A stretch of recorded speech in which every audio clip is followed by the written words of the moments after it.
Hello guys, as the year comes to a close, I thought it might be a good time to be honest with myself, maybe even make that honesty my New Year's resolution. I know I say this a lot. I know I'm guilty of calling many characters my favorites, or saying that someone new is going to become my favorite. That word gets thrown around easily when you love a game as much as I love Nikke. Every character has something special about them, something worth appreciating. But Red Hood is different. For reasons I couldn't explain for the longest time, Red Hood always made me feel something deep in my chest. Not excitement, not hype, not admiration in the traditional sense. It was something quieter than that, something heavier. Every time she appeared, every time she spoke, every time I progressed through her Bond stories, there was this subtle ache, like recognizing something familiar but long forgotten.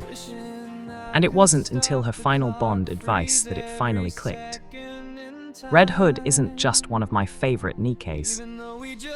And no, I don't mean that in the shallow or edgy way people sometimes frame it. The idea that Nikkes aren't human anymore, or that one is more human because she rebels harder or suffers more. That's not what I'm talking about. Red Hood feels human because she feels like a person who is simply trying her best. From the very beginning, Red Hood never had a glamorous past. She wasn't a prodigy. She wasn't born into tragedy so extreme that it defined her entire existence. She wasn't destined for greatness, nor cursed with overwhelming despair. She was just normal.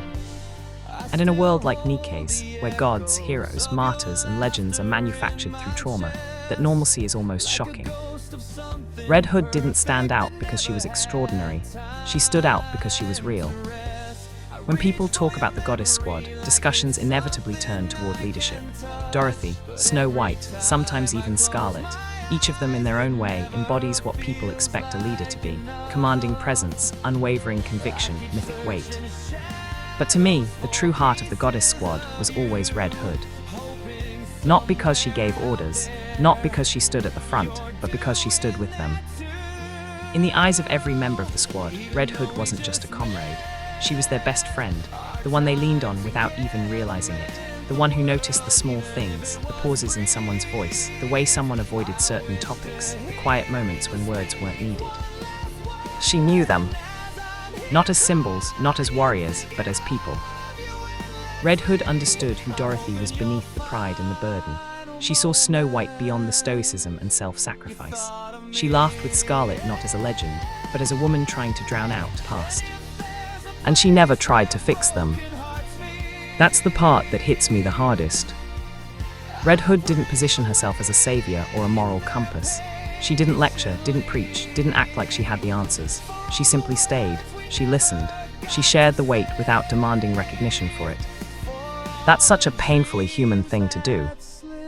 In stories like Nikke, characters often exist to represent ideas: hope, despair, justice, vengeance, sacrifice. Even when they're written beautifully, they can still feel larger than life, symbols more than people. But Red Hood never felt like a symbol.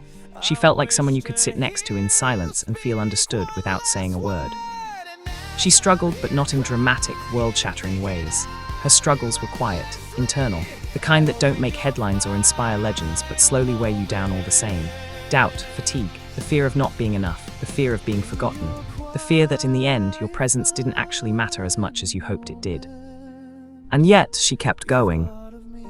Not because she believed she was special, not because she thought she was irreplaceable, but because someone had to.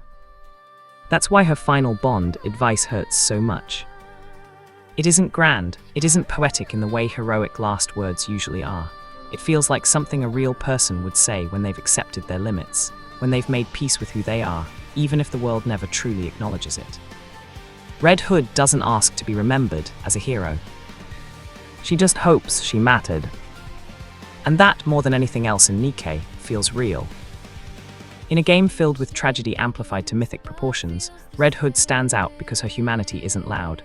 It doesn't demand attention. It doesn't scream for validation. It simply exists, steady, warm, fragile, and sincere. She reminds me that being human isn't about being the strongest, the smartest, or the most broken. Being human is about the small, quiet moments. It's about the unspoken connections and the gentle resilience that keeps us going. Red Hood, in her own way, embodies that quiet strength. She reminds us that it's okay not to be extraordinary, and that sometimes the most profound impact comes from simply being present. As the story of Nikke unfolds, Red Hood's journey becomes a testament to the beauty of ordinary humanity amidst the epic and the fantastical. And so, as we move forward, we find that the most touching stories often come from the characters who remind us of what it means to be genuinely human. As we witness her interactions with the other members of the Goddess Squad, it's clear that Red Hood's role isn't about grand gestures, but rather the small, meaningful moments that shape their bonds. It's in the way she listens without judgment, the way she supports without seeking recognition, and the way she brings out the best in those around her.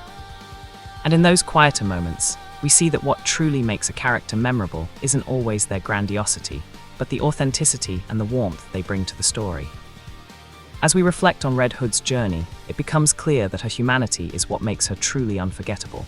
And in that realization, we find a deeper connection to the game, to the characters, and to the essence of what it means to be human.